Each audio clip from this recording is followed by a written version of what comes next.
So yeah, the walkthrough for next week's art show went swimmingly.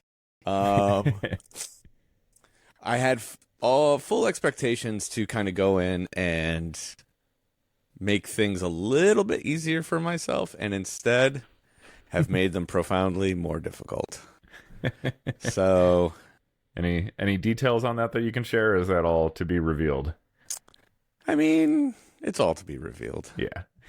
Let's just put it this way. There are going to be a lot of different things that are going to be different than your usual outing, so to speak. Oh man. So I did have a great meeting with the house chef. Ooh. That's the part I'd be looking forward to the most. And he is very excited because he doesn't get to do. He used to actually do similar things, and he used to be a chef in New York City, and actually did a bunch of like experiential food things with either the Met or the MoMA. I don't remember which one. Damn. Either way. So he has experience in the art meets food meets crazy people world. So, oh, fantastic. I mean, yeah. That sounds like a match made in heaven. Yeah. Yeah. So he's like, what do you want to do? And I was like, I don't know. I was like, listen, this is the only advice I can give you. I want people to experience something that they've never experienced before. So what does that mean to you? Because at the end of the day, you're the chef. Mm-hmm. And I'm not going to tell you how you should cook. This is a collaboration. And so he was like, this is music to my ears. And he's kind of a very like withdrawn, sort of very underspoken type person. But I could see the wheels turning, and I was like, you could see it in a person's eyes when they go from being like, oh, fuck, here we go, to like, oh, this is going to be cool. Great. Okay. Yeah.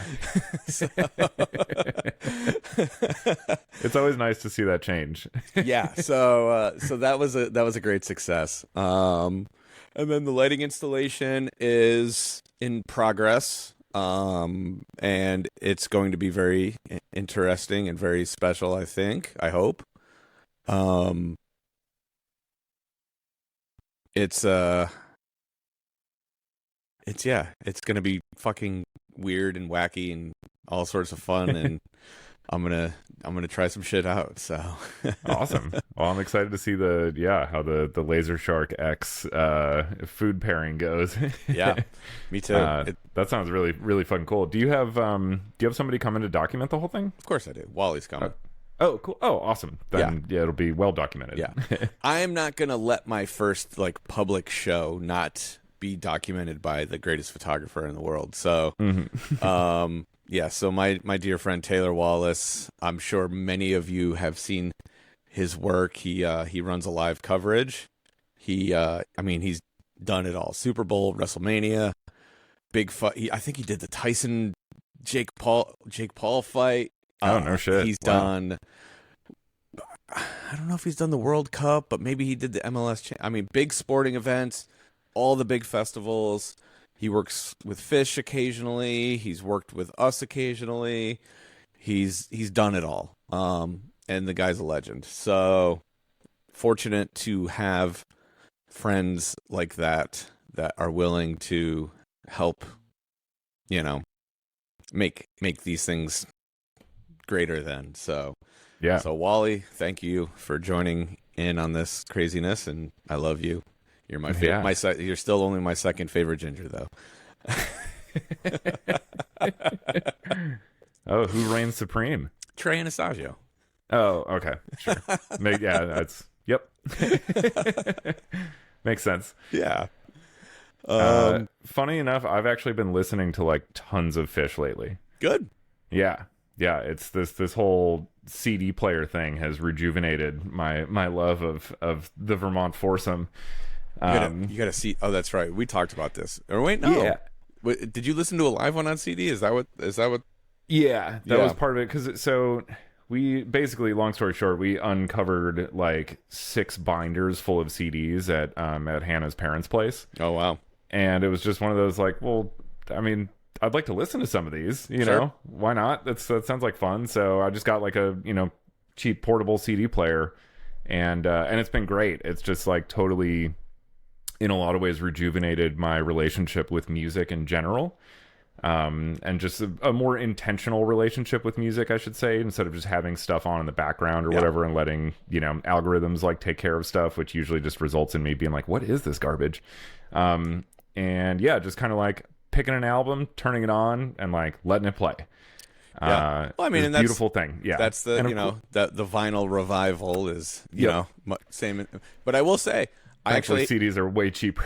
Well, but there's also a different context with CDs, in my mind anyway. So I actually had a similar experience a billion years ago. Oh gosh, when was this? It would have been like 20, maybe like 10 years ago. I don't remember exactly when it was. It was when Derek was living in Malibu, so whenever that was. Christina and I went on a road trip from Denver through like Arches and that whole like the Southwest, and then up the California coastline. And we she had like an old, I mean, it wasn't old at the time, but it was like a 2010 or whatever, 2009 BMW. So, it was maybe 5 years old, something like that. But it had a CD player in it. And I had the funny idea to be like, why don't we, on our drive, as sort of like a fun little game, stop at different record stores and different music shops, but instead of picking up, I mean, I still bought some records, but let's buy CDs for the drive. And then that way, like, you pick a few, I pick a few, but whatever, but what I noticed was like, okay, when I purchase records, it's much more about the like the depth of where music can go. And so I'm not buying, I mean, I do buy like modern music on vinyl. I'm not going to talk shit and say that I don't, but the intention is to find things that you wouldn't normally be aware of, or or I mean, things that just in the digital space don't exist. I can't tell you how many records I have that don't exist on Spotify or Apple Music. Maybe somebody has ripped this vinyl onto YouTube, and maybe it's avoided copyright, strikes and all that kind of stuff. So there's still a good amount of stuff out there that hasn't made it into the digital realm, which is interesting. So that's where vinyl gets interesting for me. But with CDs, I was buying like Nirvana record CDs and fucking, or like early 2000s indie rock. So that was I think around that time was when I like reignited my love for like Pavement and Stephen Malkmus, because I think I bought a couple of those CDs, and then I think we bought some like Billy Joel and some other shit. I couldn't even tell you exactly what it was at the time, but it was a fun little adventure into more like, not pop music, but like the music that we actually grew up on. Yeah. That's awesome. Yeah. And that's exactly what these binders are that we found. It's just like all of that stuff. And it's really cool. But of course, tons of it also is because Hannah was also a huge Phish fanatic. So we both just have tons of like bootlegs of shows, Sure. So as I was going through the CDs, I was like, let me throw some of these on. Yeah. There's definitely ones that I'd like turn the page and I'm like, oh, I remember I used to listen to this one like all the fucking time, and like throw it on, and listening to it now, I'm like, this is fucking great. Yeah. So about the live Phish. I mean, I obviously, with the intention of avoiding streaming, but the live Phish app is pretty phenomenal. Yeah. Because it's all remastered. Most of it's remastered anyway. So like a lot of the archival ones, they sound like they're even ones that maybe had been like an official release 20 years ago. They've since gone back and remastered a lot of these, and like, wow, they just sound fucking ridiculous. Like from an actual audio quality standpoint, which all it does is just accentuate just how good their playing was, especially in the mid to late 90s. Yeah, that's a lot of the stuff I've been listening, because that's where my enormous amount of interest was kind of contained temporally. So yeah, a lot of the bootlegs I have are from that era. Yeah. And yeah, it's been great. And then it's also exciting because I'm like, man, there's also now like 20 years of Fish that I have not heard. Yeah. Which is like I know, daunting. There's as much Fish for all the people who fell off after the hiatus. There is as much Fish now as there was for those first 20 years. It's crazy. I mean, it's crazy that they've made it this long. It's really wild because, like, I mean, at the time, when they went on hiatus, and I was around for a little bit after hiatus as well. Yeah, but that's when they scared a lot of people away. Yeah.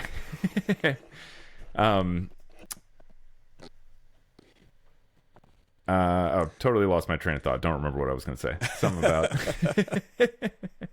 I was like that upset where it was like I knew like the set list for like every fucking show and all that stuff. So to think about it now that it's like now there's like 20 years of stuff they've done that I'm completely unfamiliar with. There's probably like 200 songs I've never even heard before. Sure. Yeah. That's also just kind of like a shock. 'Cause I'm like, man, I used to be like so on top of everything about them. Yeah. It's obviously I still love the band immensely. But the one thing that I've noticed as now that I've gotten to this place in my joy of Fish is that I don't need to be so obsessed with it. It's a 1,000%, yeah. It's such a like almost like a burden lifted off my shoulders when there was like one day when I was like it might have been it was a couple of years ago, but like during the summer tour, like I wasn't listening to the show the next day. Mm-hmm. And I wasn't like, I mean, I've never really had like the FOMO thing. I've never been like, oh, because I've seen so many amazing things and like gotten to be at a lot of really special shows. But I think the like, the notion of like, fuck, I should have been at that one. It has left me at some point in the last, I don't know, 5 years, maybe even, it might have even been longer than that, honestly. It's a great thing to let go of. Yeah. It makes it, well, here's the beautiful thing. Like this year specifically, because of how good they are playing. So I listened to like the first 2 shows, and then I was like, okay, these guys are playing differently than they have been. I was like, I think I need to stop listening, and I want to experience this firsthand. And of course, I went to the last 5 shows of the tour. So I had to wait all summer to finally get to see it, but it was well worth it. Yeah. Awesome. So it's I got to look at their schedule. Because a couple of Hannah's friends who live out in California.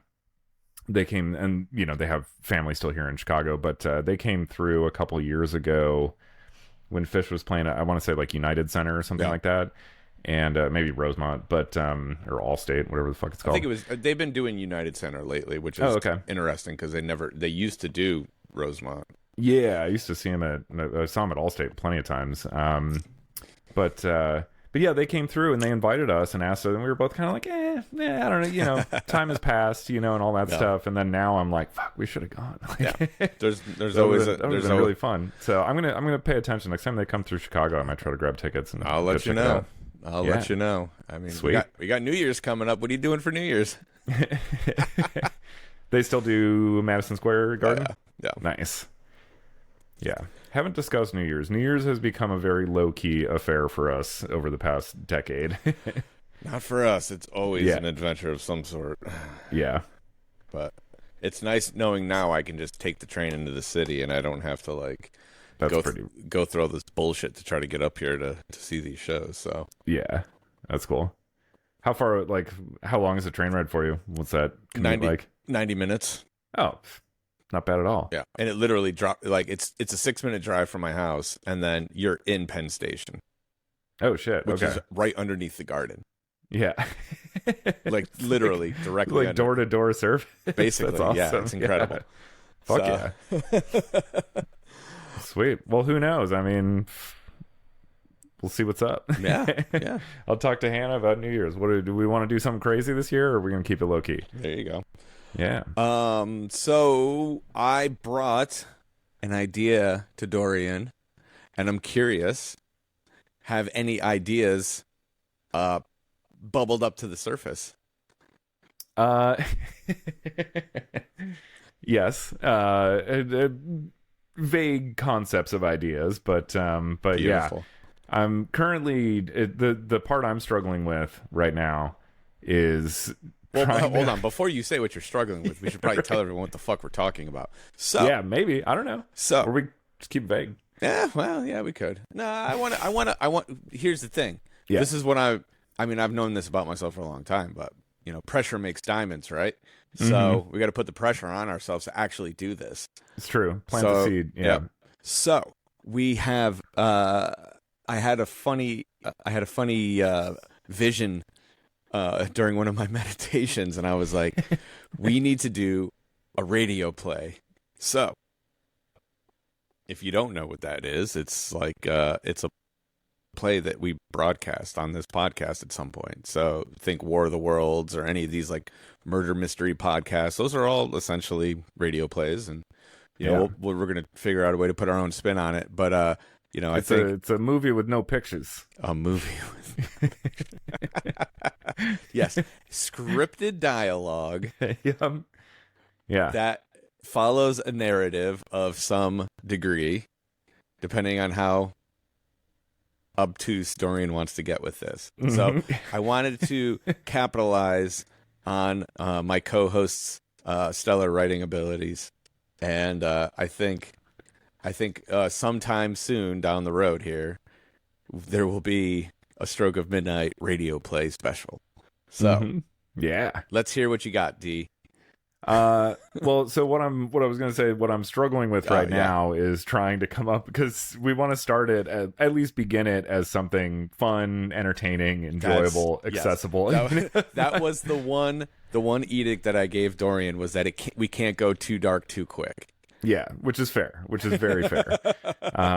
Because left to my own devices, that's generally where I veer towards, and it's one of the things that working with Pretty Lights and Derek and you and everybody on the amazing team has been like really valuable for me, is like pushing me in that direction. Sure. Because as I said, the stuff that I do on my own usually tends to veer into the shadows. Yeah.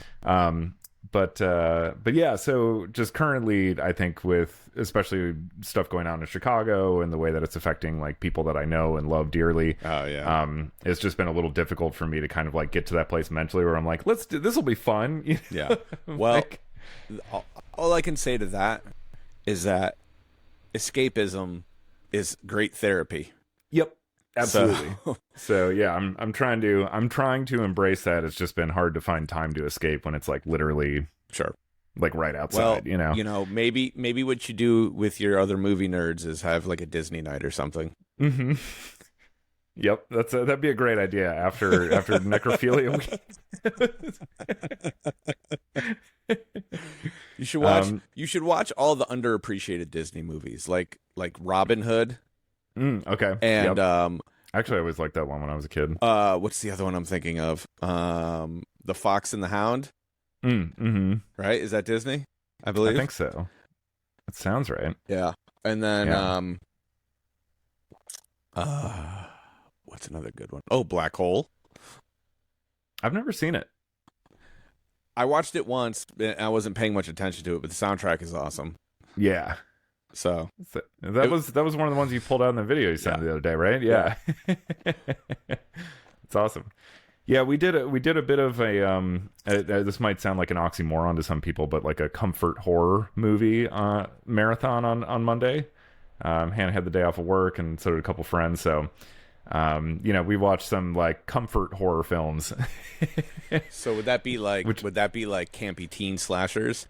Kind of, yeah, stuff like that. Just movies I've seen like a million times, and they always just kind of scratch the itch, and they're just like enjoyable to watch. Like the original Creep Show. Yeah. I love that movie. Nightmare on Elm Street 3 was on there that day. Is that Dream Warriors? Yeah. Fuck yeah. I love Dream Warriors. Yeah.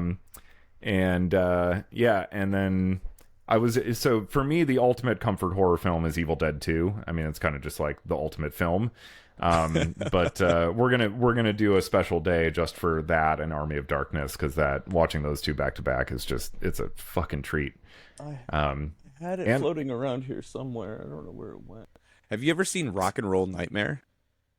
No, that doesn't sound familiar. Okay, so Rock and Roll Nightmare is basically a Canadian horror version of The Room. Okay, so I'm adding this to my list right now. Wow, Rock and Roll Nightmare. Yeah. When is this from? I don't know, mid 80s, I guess. Oh, 87, yeah. I literally just took a picture of it the other day because another friend of mine Rupel was doing a horror. Well, no, I guess this was a couple months ago now because he does Halloween in July or something. I don't know. Him and his partner are funny. And I gotta talk to Rupel more. He loves horror. Yeah. And I sent him a picture. I was like, "You ever seen this?" And he was like, "No, but it looks incredible." I was like, It's up there. It's up there for like one of the wildest like things I've ever seen in my life." So, and as with any quality exploitation film, it has numerous titles. So it's also known as The Edge of Hell. Oh. With the tagline, "When you raise hell, the devil must be paid." Okay. Whereas Rock and Roll Nightmare has the tagline, "When the band starts to rock, heads start to roll." There we go. No, which is great. That's a tagline right there. That's a powerhouse. Also, yeah, so current... I always love looking at IMDb ratings, just to see where it lands. 3.8 out of 10 is the average score for Rock and Roll Nightmare, which is like, that is the fucking sweet spot. That sounds about right. What about Rotten? Do you do the Rotten Tomato thing too? I usually go with IMDb, just because it's purely user reviews rather than like critic stuff. Yes. And although on like Metacritic, Rotten Tomatoes, there's a lot of movies that have a 20-30% that I fucking love. Sure. So yeah, I usually, when I see those numbers, if you get down to like 10, it's like, okay, this might actually just be horrible. And then if you're in like the 5 or 6 range, that's usually like, it's probably actually just mediocre. Yeah. But man, the threes and fours, that seems right. The so bad it's good. Yeah. Those are, because that's like, that's a split between people giving it like 1s and 10s. And there's currently more 1s than 10s, but the 10s are there. I mean, I would say that only 30% of people in the world probably have a good sense of humor. So, yeah. See, that's the kind of curve you want to see.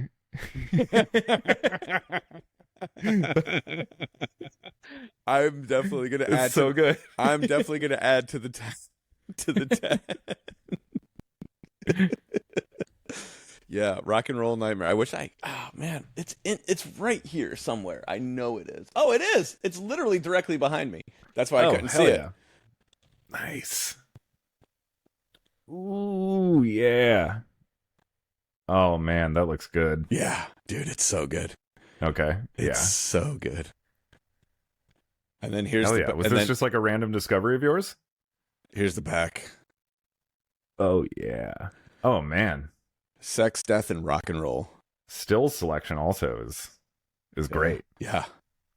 Dude, this movie's so wild. I haven't watched it in a couple of years, but I might have to revisit it if you're going to watch it, so we can actually talk about the movie itself. Yeah, this is definitely going on sometime sooner rather than later. Yeah. I was curious if... No, surprising. It seems like ripe for a Vinegar Syndrome release, but they actually don't have one. I did get that rad. Yeah. I haven't watched it yet. I haven't turned the TV on. This studio is in shambles right now because I'm working on 5 paintings at once. So I've got paintings drying in the video studio, and and I'm building the video setup in the audio studio because there's more space to move stuff around, and it's just So yeah, I was like, I can't have any. The only I just put on a podcast on the soundbar in the background, and I just have people talking shit in the background all day long. So it's made me extra spicy too. I'm just like, I go home to Christina and I'm just like ragging her, and I'm like, she's like, you need to get some sleep. I'm like, no, I need to stop listening to these podcasts. Yeah, right.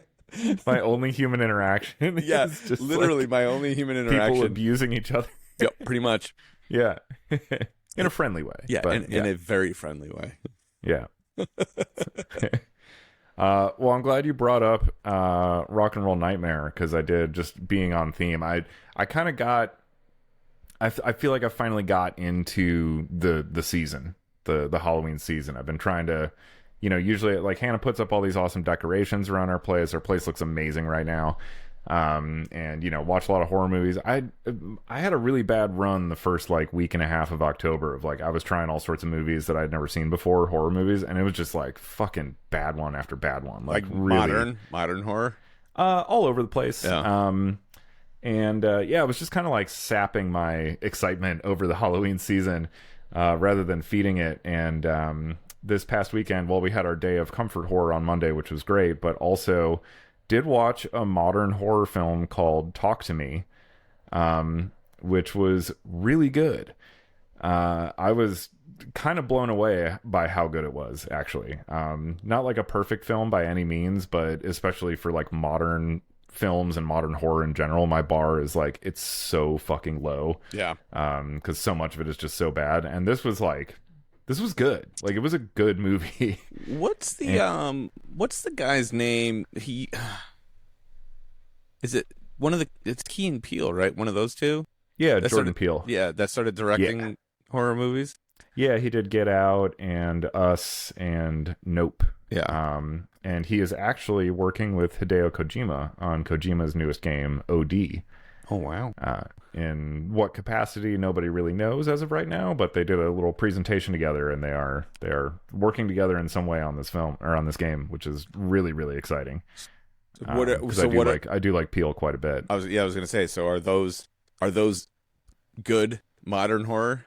Mm-hmm. Yeah, I would say so. I mean, I would say of his movies, for me personally, Nope is my favorite. Yeah. Really, really cool, just like what he did with that. And just, it's also been like really amazing to watch the scope of his movies grow that large and see like how good he still is at like controlling it and, keeping the narrative, and his, he's obviously known for infusing a lot of social commentary into his films, which I will point out is also a wonderful tradition of horror. That's been something that horror has been doing for a long time, and it kind of lost that for a little bit, and he rejuvenated it quite successfully, which was like really, really cool to see somebody really attack that angle and do it so well. But Nope was... Is the social commentary from the 80s that every teenager was having sex in a campground? It was more so like Night of the Living Dead, like that era. Yeah, that type of stuff was very infused with those types of comments, but... yeah, be able to kind of smuggle it into the audience. They're like, no, it's just a horror film. And it's like, oh wait, that's kind of like our whole society right now, isn't it? No. It's like, yeah. So I do like his stuff. It's been a few years since Nope came out. I'm sure he's got another film on the horizon, but I'm not sure what he's got going next. But this Talk to Me was made by a couple Australian guys, who actually appear in Death Stranding 2, the video game. Kojima put all sorts of directors that he loves into his game. That's cool. Yeah, and these two guys were in there, and when I met them in the game, I was like, I never want to see these people's movies. They're very high energy, kind of annoying a little bit, like a lot of bro getting thrown around, like. I was just like, man, they just kind of seem obnoxious. And then I was talking, because these directors, they put out a movie this year as well called Bring Her Back, which I have not watched yet, but which is supposed to be really excellent as well. And I was talking to one of my friends about it, and he just started laughing, and he was like, if you saw one of their movies, you would know that like who they are as people is completely incongruent with the films that they make. It's like... I think they're that way because like all the bad shit in their life, they're clearly getting out through their filmaking. Yeah. You know? There you go. Yeah. So I was kind of this is film nerd shit, but if you're familiar with the Safdie brothers who did Uncut Gems with Adam Sandler most famously. Yeah, they're getting one of those guys is getting roasted right now because they did that Smashing Machine. Yeah, with The Rock. And apparently, so this has been a big thing like on the wrestling podcast, right? Because The Rock is sort of, he likes to bloviate and you never really know, what angle he's coming from. But there was, what was it? I guess at whatever film festival they showed it at, there was like a 15-minute standing ovation. Mm-hmm. And he's like crying, and it's like, oh, this movie's gonna get all this Oscar buzz and blah blah blah. And then the movie actually comes out, and apparently it's been getting fucking roasted.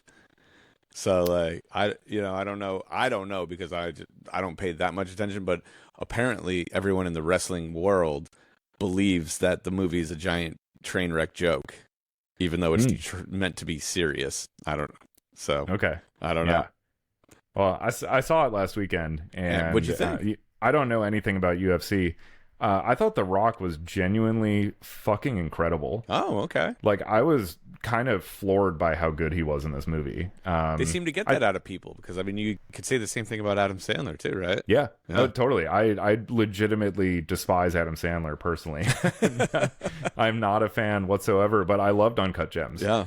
Partially because the whole premise of the movie is hating Adam Sandler, so it was like really easy for me to get invested. Shit. But no, they're very, very, actor focused directors. Yeah. They do some interesting things visually, but they're really about like the performance is the central part of their films. And I thought they like what he got out of The Rock was like pretty mind blowing. Okay. It was a real genuine, great film performance. Do you think it's Oscar worthy? His performance, yes. Oh, the movie is fine. Like it's good. Like I was into it. I wasn't expecting to be. I was kind of went into the movie feeling like, okay, I hope his performance is great, but I don't really care about the subject matter all that much. Sure. But no, by the end of it, I was like, it's cool the direction they took the story. Also, the first half of it is very much the rise kind of part of things. So it's like that's very invested in like the fighting and UFC. Yeah. But once it gets more into like his personal story and struggles and his wife at the time and like all that type of stuff, like they actually went some really, really, I thought, interesting directions with it. That was cool. It's my least favorite Safdie brothers movie. Okay. It's only one of them. It's only one of the Safdie brothers that did this one. The other one is doing a movie called Marty Supreme with Timothée Chalamet that's coming out later this year, which is cool because now we get two Safdie movies in one year, which I'm totally for.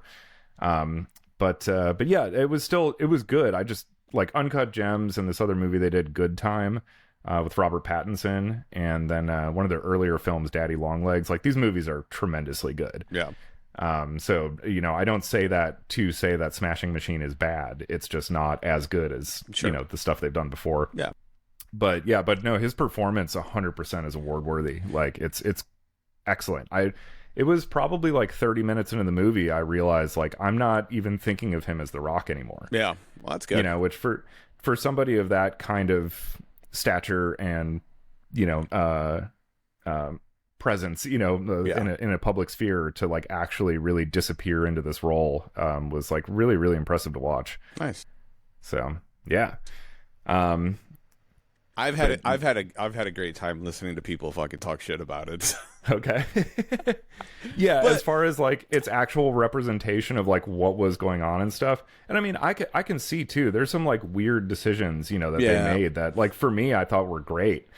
But I could see how people that are like that's where things get funny when you're like inside the bubble, so to speak, where it's like, you took too many liberties, and then the people who actually know what the story is are like, fuck this, like it's over dramatic or it's this or that, blah, blah, blah. People said the same thing about the what was the Iron Claw? Oh yeah, the Von Erichs, which I never saw. That's a really good movie too, but that's what I heard. Yeah, as a wrestling fan, I was like, this is fucking stupid. But as like a movie fan, I was like, this is a good movie.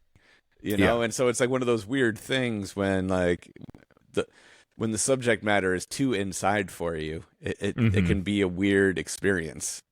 Absolutely. Yeah. So I brought them up because I got this mistaken impression from the Safdie brothers, because the Safdie brothers are like a walking version of their movies. Like they're all like, their movies are like very New York, like fast talking, take no shit people. And then like when you see the two of them talk, they're exactly like that type of person. So the brothers who did that Talk to Me movie that I was mentioning, I had this assumption, I think, that like any brother directorial team, you know, has to be this exact reflection of the films that they make. Sure. So when I saw them very energetic and kind of broy, I was like, I'm probably not going to like their stuff. But no, they're like, they seem to be able to compartmentalize. Like, we're going to do all the really like horrible thoughts we have, we're going to put into our films so that we can just be happy as people. Yeah.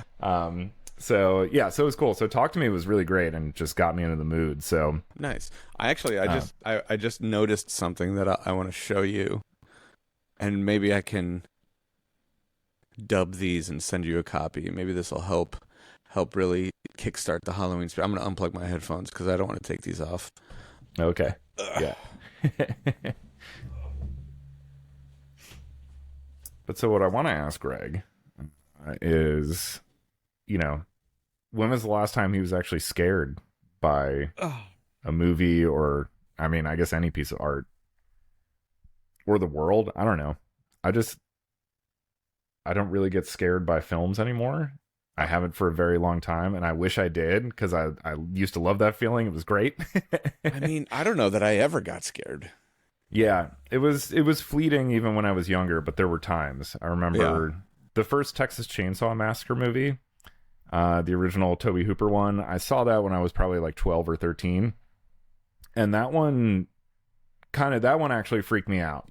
And it was in large part because at the beginning it tells about how it's based on a true story. Oh yeah. And that was kind of one of those things that like just wormed its way into my head while I was watching the film. It was like, you know, being 12 or whatever, I didn't have a full concept of like how much, you know, liberty movies took with that type of, you know, thing. I thought if it said at the beginning, like, it's based on a true story, like this shit happened, you know. It's not. Based. It's kind of like, yeah, exactly. It's kind of like we took some Ed Gein stuff and just kind of, you know.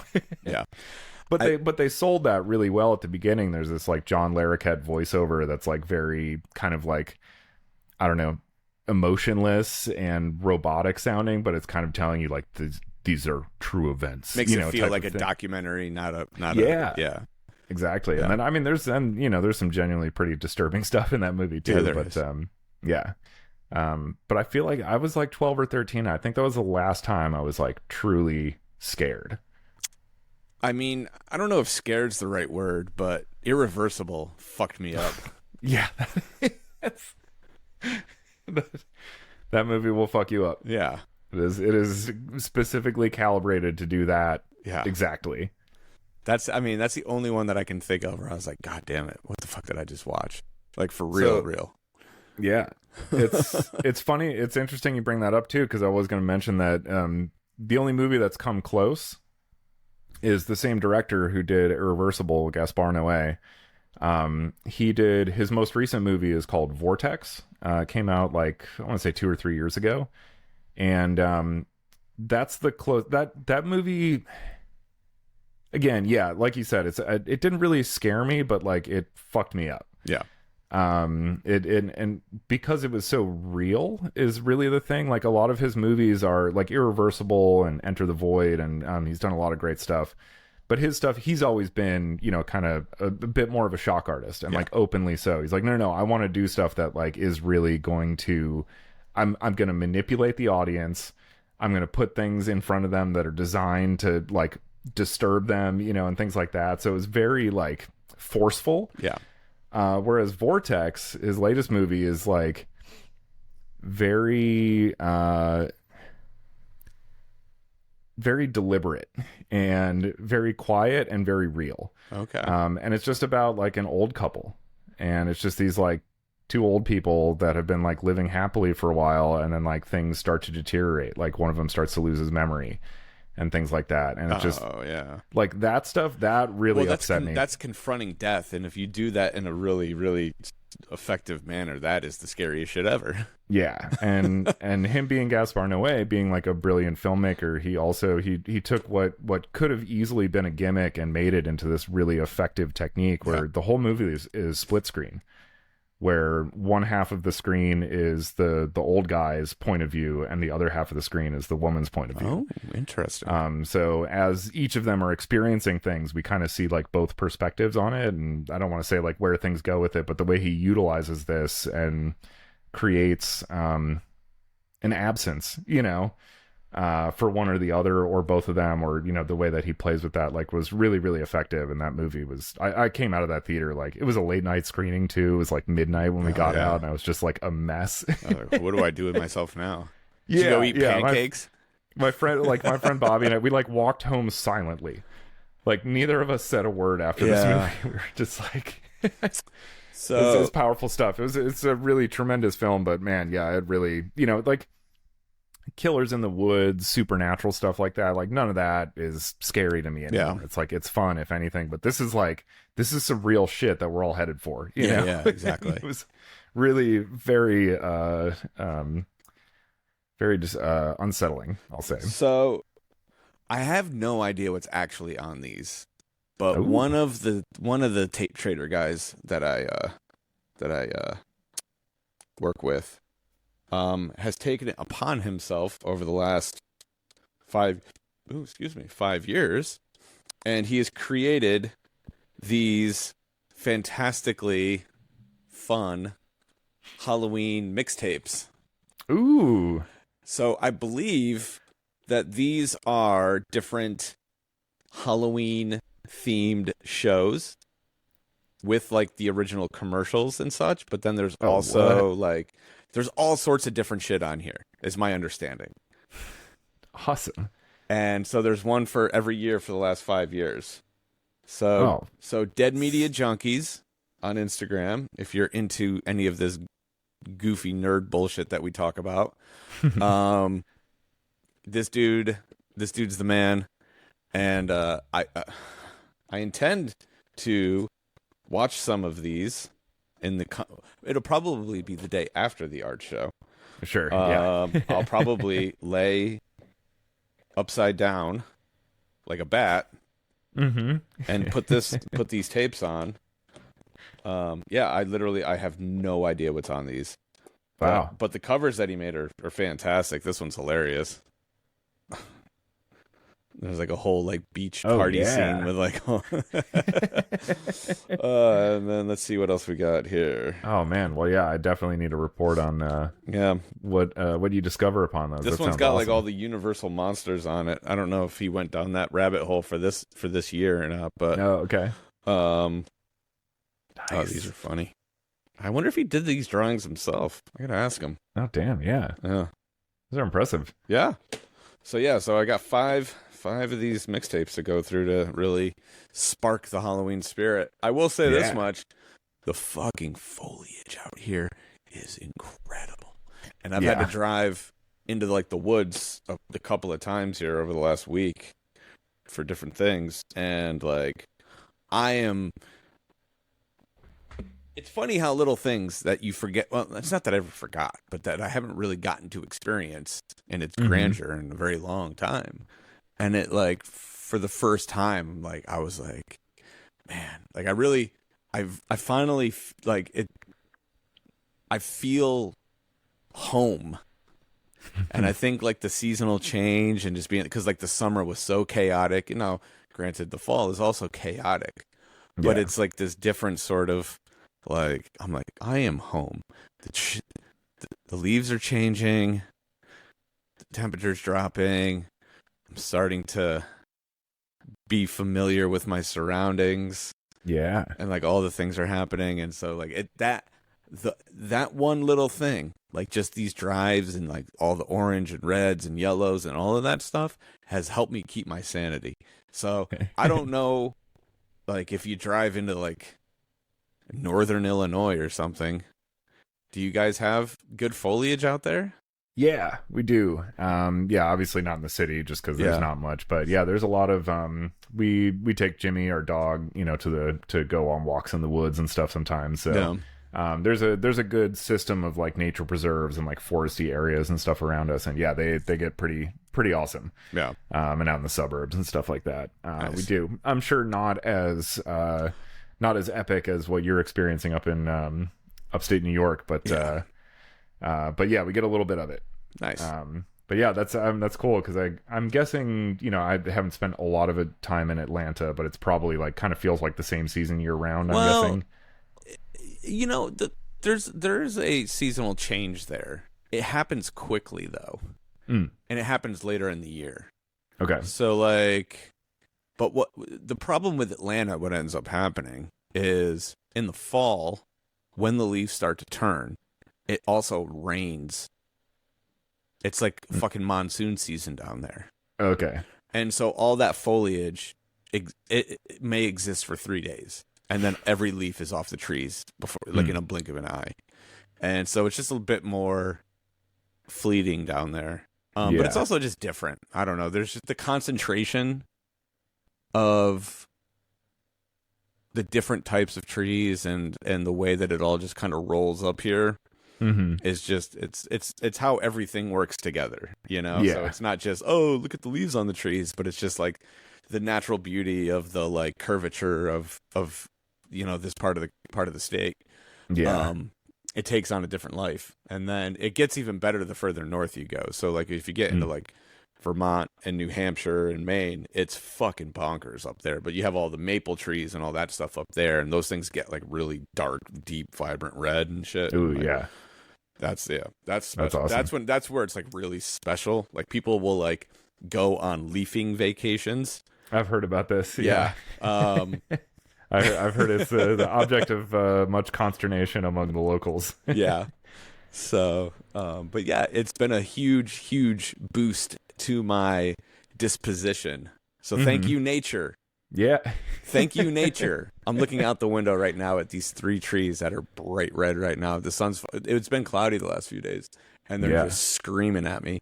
And I'm just like, yeah, fuck yeah. Nature's Prozac. It's thumbs up. Yeah. Oh, that's awesome.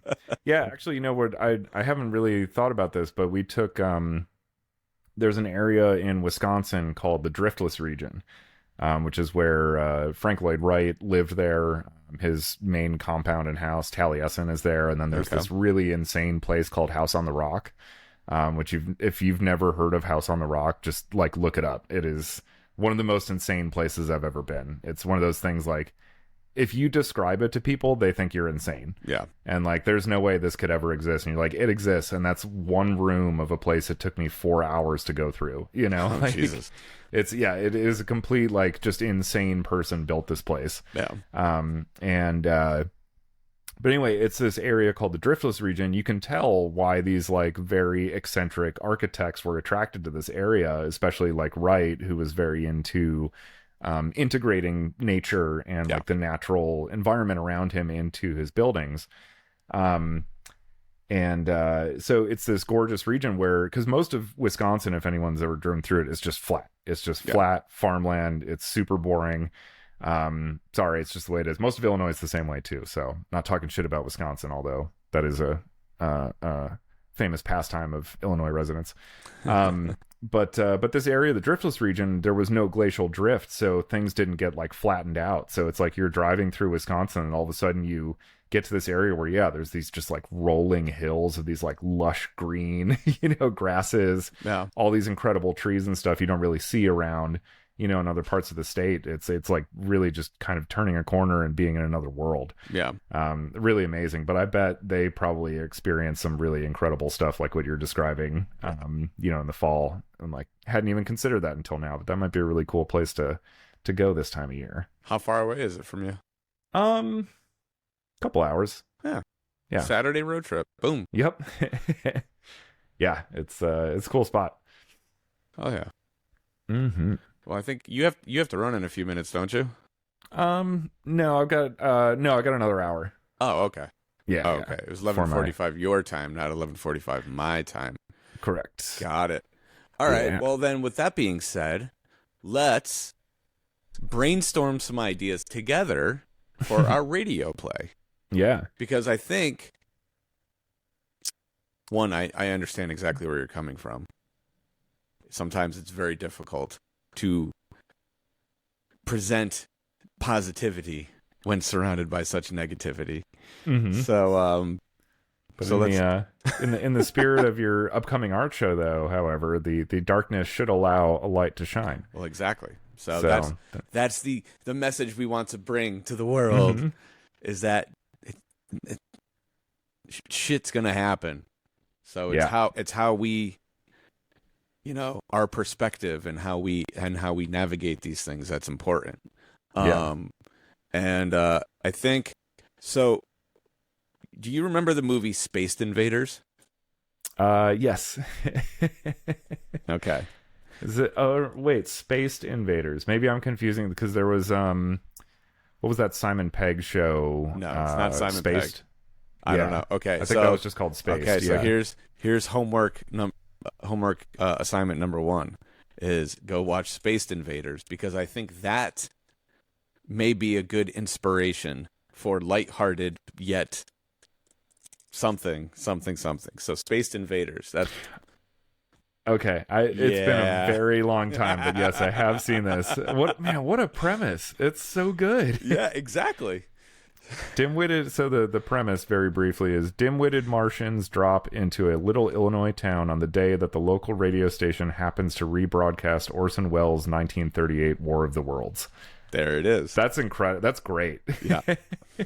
So, Spaced Invaders. That may be, because then, if you really want to get meta with it, you can do a play inside a play. Mm-hmm. Yep. And I'm in Illinois. This is I'm in the right place.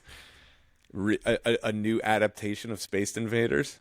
Yeah, it could be about a group of dim-witted Martians who land in Illinois the day that we're broadcasting our recreation of the original Spaced Invaders. Oh, you're gonna go super meta. There you Double go. meta. There you go. Yeah. What is this, a fucking Rick and Morty episode? It's turning into one. Yeah, there you go. It actually does sound like a premise of something. Honestly, there's your second one. Just fucking go watch some Rick and Morty and see what comes up. I was thinking heavily about somehow integrating our dog Jimmy into the radio play somehow. Sure. Dogs are always welcome. He is, my constant source of joy. Anytime things are dark, I'm like, all right, Jimmy, come on, let's go. Yep, let's play. Absolutely. Also, I have lots of awesome recordings of him already making adorable sounds and just being a dog and shit. So perfect. So there's a lot of opportunity for, because for the radio play, obviously, since we don't have an image,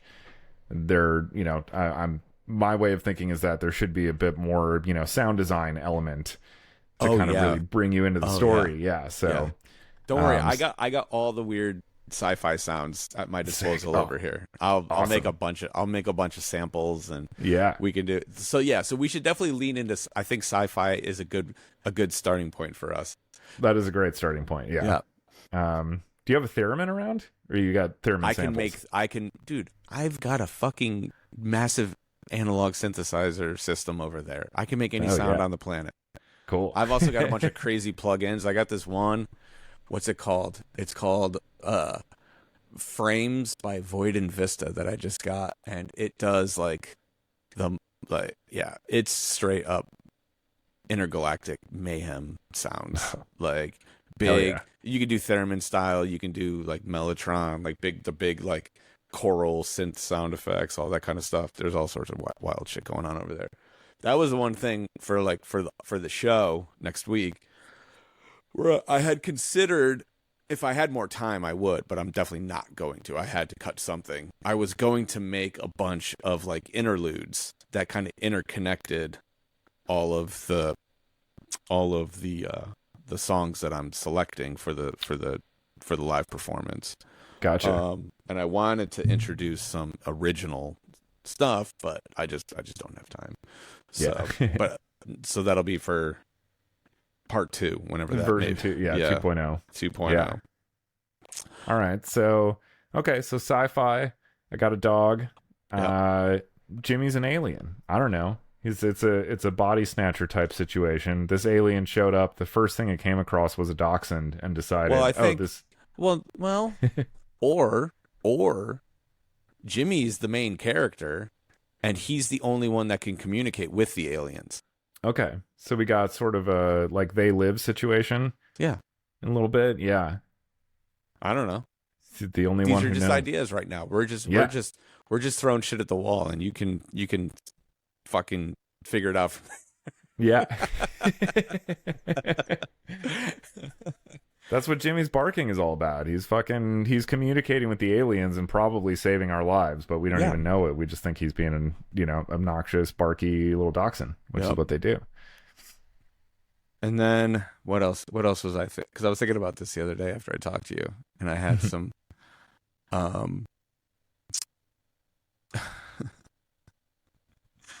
Oh God, what's that other fucking movie?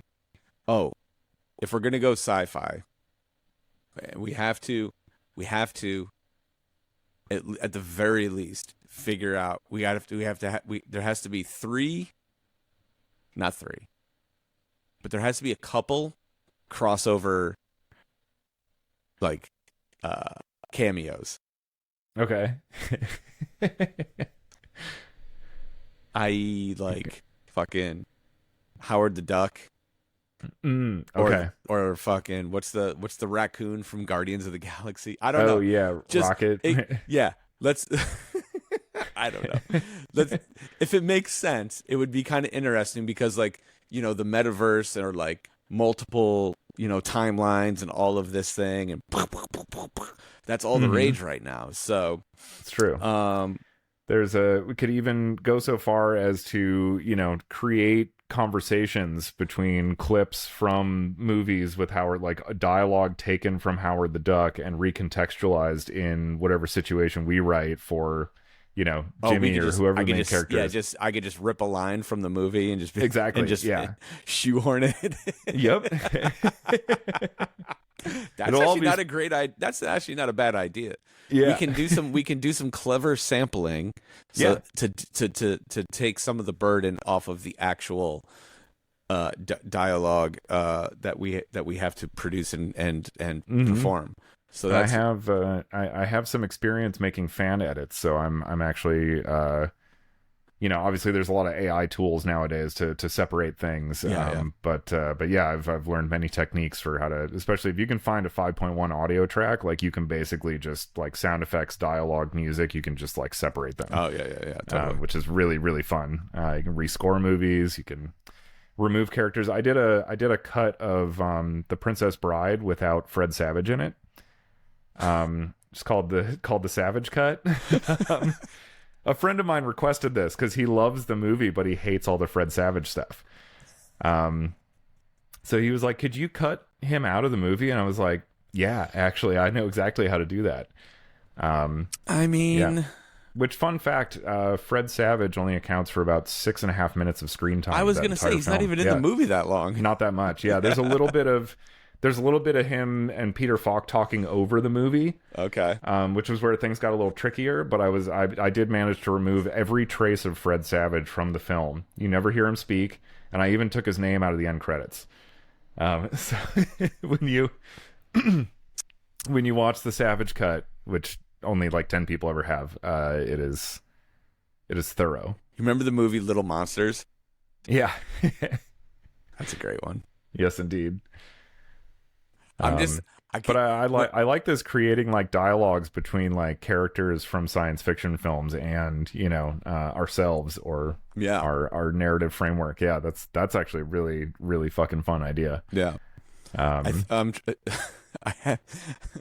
This is how fucked up my life is, because like I have key points of reference for everything, right? Like obviously, like I find ways to draw things back to wrestling or this or that or whatever, and Boy Meets World was my favorite show growing up, and the first thing that pops into my head when you say Fred Savage is the episode where he actually guest stars, because his little brother Ben is Corey Matthews. Right. And so it took years, but Fred finally did a guest spot on Boy Meets World, and he was a teacher who got inappropriate with Topanga. Oh, And it was like this really, it was like this super controversial episode, and it like pissed a lot of parents off because they were like, "You finally had Fred Savage, special guest on Boy Meets World, and you made him a pedophile teacher. Like, what the fuck?" the man's got range. Come on. Everyone thought it was gonna be this like lighthearted, fun episode. You know, it's like, oh, the brothers reunited on screen. Wow. That's amazing. I'd never heard about that. That's incredible. Because that used to be a thing with sitcoms. It was like once every season or so they'd do like their like the dark episode, the social consciousness episode. Yeah, that was about some you know. Usually, I think a lot of those shows, drug addiction ended up being a thing. Alcohol, on a lot of them. drugs. But occasionally you got the pedophile episode. Yeah. I don't think that they called them pedophiles back then. It was just inappropriate teachers. You know? Yeah. Because it wasn't like he wasn't. I think the term pedophile has been morphed because I think once upon a time a pedophile meant that you like did things to young children, not a 22-year-old sleeping with a 17-year-old. But now it's all just kind of together. Yeah. So it's like it's a weird thing, but regardless. That's the first thing that comes to mind when I hear the name. Frowned upon, at least. Frowned upon, yeah. That's the first thing that comes to mind when I hear the name Fred Savage. Wow. That's quite the association. And so I was trying to be like, what else do I like about Fred Savage? I was like, oh, yeah, Little Monsters, Howie Mandel. That's fucking what an incredibly stupid movie that is. Yeah. Wow, I haven't thought about that one in a long time. But I like that. It sounds like So it sounds like maybe from a framework standpoint, there needs to be some sort of, device a la like Quantum Leap or Sliders, where, perhaps our main character, be it Jimmy or whoever, is sort of, rather than moving between alternate timelines or parallel universes, is moving between like pieces of media. Yeah. So, what's that movie with John Lovitz? You know what I'm thinking of? Is it? Are you thinking of Stay Tuned? Yeah. With Jeffrey Jones is in that, who actually was a pedophile. Jesus Christ. Sorry, that I did not plan that, but that's actually like a real thing. That's why he wasn't in the Beetlejuice sequel. But is that the movie? Who is it? The fucking Three's Company guy. Who it's John Ritter, not John Ritter. That's right. John Ritter, not John Lovitz. Yeah. Mm-hmm. Where they're going into, he's like gets stuck in the hell TV. Yeah. Goes around all the shows and weird versions of them and stuff. Man, I haven't seen that in a long time either. There we go. We are. Oh man, this is literally going to turn into every badly good movie from 1987 to 1992. I think this is like the perfect setup for us. Actually, it's our sweet spot. Yeah, we might have just walked right into it. It's like everything we've talked about on the past 24 episodes or whatever that, everyone has been like, okay, yeah, good. I'm glad you guys are into that. I'm never going to watch it. Now we're going to find a way to force it on you. Yeah, we're going to force all of our bad tastes onto you. Mm-hmm. And you will thank us for it later. I am sure. You will. Yeah. You will be shocked how good some of this stuff is. Yeah. For the folks who have lived exclusively in the digital age, there is a plethora of magic awaiting you, and we are going to find a way to serve it to you. Yes. So that's great. This could be like a gateway art, instead of like a gateway drug, it's gateway art. It'll bring you, this piece of art will bring you into, that's how it works. That's a very self-aggrandizing for me to call this art already, but it will be. Listen, art is art. Yeah, that's it. It's true. That's it. Good, bad, indifferent. Art is art. Yeah. This is okay. Now I'm jazzed up. I'm juiced and ready. Yeah. All we had to do is just have a little conversation because I literally I had this idea while I was meditating a few days ago, and I texted Dorian, and I was like, I got this crazy idea for you. And then we missed each other because Christina and I went into the middle of nowhere for our anniversary. So I missed his call. And then so like 24 hours later, I hit him up, and I was like, okay, so here's the deal. We're going to do a radio play, and you're going to write it. And he's like, okay. And that was it. That's all we talked about. Like, we didn't, there was, you said, you're like, well, maybe I could bring some of my actor friends into it to help perform it with us. And I was like, yeah, that's great. And that was literally the end of the conversation. Yeah. So none of this. It has not been discussed beyond just like the idea, like, literally, hey, what about radio play? It was like, that sounds really fun. Yeah. I was like, I'm just going to throw a dart at Dorian and I'm going to hang up the phone. And that was it. It was perfect.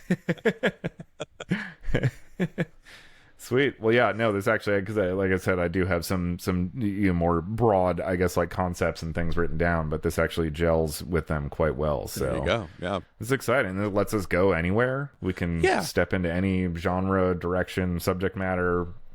Yeah. We can have some fun. Fun. And I love it. You know, present something a little different from the usual ramblings that we've been rambling for the last few months. So yeah, which you've been kindly and generously listening to for so long. Yeah, I was cracking up. I happened to look at the YouTube page with the posting of our shocking episode. Yeah, and I saw there were some comments on it. I was like, oh, this is good. I haven't looked. I just looked at. I was like, oh, there's some comments. This will be juicy. They're all about hot sauce. The hot sauce thing took off. Well, let me pull them up right now. Everything that we discussed on this episode, the hot sauces. Everyone, they're like, I'm not going to touch anything else that they said on this one, but the hot sauce. Charlie's mom posted something talking about all the peppers are grown in their garden. Yeah, so here we go. Here are the comments. Yeah. LOL. Charlie's mom here. He did use some new peppers to us. In case you didn't know, we grow all the peppers in the garden here, hence the garden saucier label. The cherry ginger hot like sauce is fire. Great idea, Sharky. So good, Charlie Bales. The garden saucier. Well, I don't know if this is a typo or not. Think you lose any flavor, but I'll look into scaling a tad back. All right, so Charlie, because he did text me and he was like, you talking shit? And I was like, no, I'm not talking shit. I was simply saying that it is on the higher end of the spice scale for average folk. That's all. I enjoy it immensely. No shade. Yeah. Yeah. But to broaden your audience, you may want to dial it back just a touch. That's all. Yeah. I love you, Charlie. Thank you for the hot sauces. I can't wait to try the plum. He just made a plum and sent me a picture the other day, and he said that it's bonkers. So this sounds great. Yeah. I like where this guy's going with these sauces. So we're gonna help the garden saucier blow up with our multitude of listeners. And to Charlie's mom, I apologize for you having to listen to that. I can only assume you listened to the whole episode. So. We've never met, but damn it. I'm sorry. That's too funny. Oh man. You know, my mom mentioned to me in passing one day, she's like, so I have listened to some of the episodes. And I said, really? And she goes, you know, you've always been brutally honest. She's like, but do you have to be that brutally honest? And I was like, well, in what sense? And she's like, there's some things that you've said on your show that I probably didn't need to hear. And I was like, well, that's fair. I was like, but I'm 40 years old now. Like, what am I going to hide from you? Like, what are you going to ground me? Yeah. What are the consequences I'm facing? Yeah. Like, so mom and Charlie's mom, to all the moms out there, we apologize for any disturbing things that you may hear on this show. But at the end of the day, we're going to say what we're going to say. So we love you. We love you all. We thank you for everything you've done for us. Oh, absolutely. As a whole. So. Yeah. Don't let this show in any way be a reflection of what you've done for our lives. It's funny. It's funny because Howard Stern actually just had this same thing happen to him. His mom is still alive. She's 98 years old. Wow. And apparently she is obsessed. She's on her way out, but so she's in like assisted living. She is just like high on morphine all day long. And she's actually happier than she's ever been. And Morphine she's will like, do that. Yeah.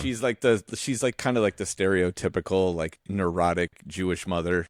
Okay. And she's kind of lightened up now. Finally, 98 years later, she's doped out of her mind, and she just loves to watch Judge Judy. Apparently, she's a big Judge Judy fan.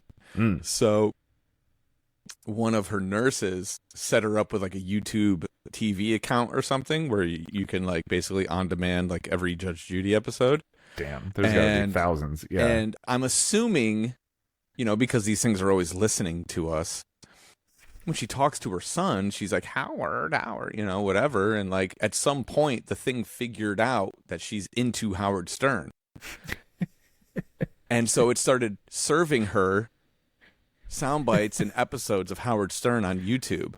Amazing. And then she calls him up one day and she's like, Howard, do you really have to swear so much? Like, what's with all the fucks and shits and this and that? And he's like, what the fuck?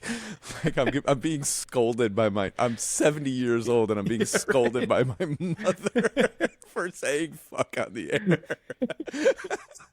And then he's like, somebody better disable that YouTube account because we're about to start celebrating Cocktober and I really don't need to hear about it from her. That's amazing. I think after showing my mom Chicago Rot, like anything that I say on here, she's like, we're good. You know, no problem. I mean, my mom's cool too, but she wanted to let me know that she was listening, and she's like, just so you know, wink, wink. Like, I'm like, all right, well, whatever. Yep. It happens. Yeah, it's all good. Yeah, it's all good. You should be happy that we have such a good relationship that I can be this honest and open. Yeah, it's great. Exactly.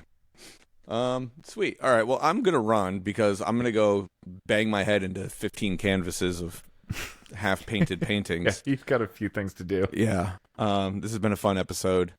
Stroke of Midnight, as always. Light requires a darkness to shine. Next Friday at the Good House in Mount Kisco, New York. Man, next Friday already. That's wild. It's right around the corner. So my head's spinning. Damn, the paint is gonna be fresh on those things. Yeah. I'm in a good place with the painting. Actually, I feel good. I've got frameworks for everything.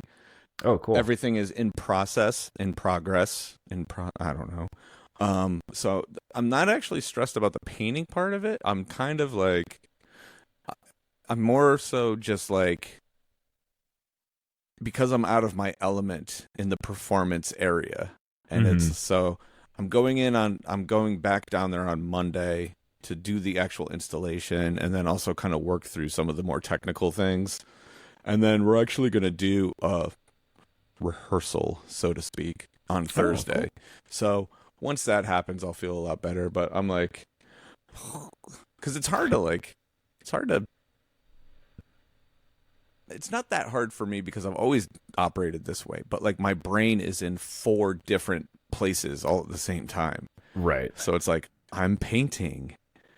I'm building a new video synth. I'm having meetings about the fucking food and the beverage and social media engagement and this thing. And then, it's like true, like, it's like people wonder why, like Derek is so stressed all the time. It's like, because he's got to think about all of these different things. Yeah. It's like when you're part of a crew, like we generally are, it's like, you have your role, I have my role, this person does, but when you're at the top of the ladder, your mind has to be present in every different thing that's happening, because you don't want to let anything, underserve the audience. And so it's a lot. But I'm taking it all in stride and I'm enjoying the process, and I hope some of you will be there, and that's it. Love you all. Yeah. Bon voyage. We'll see you next week. Maybe. We'll see. We'll see.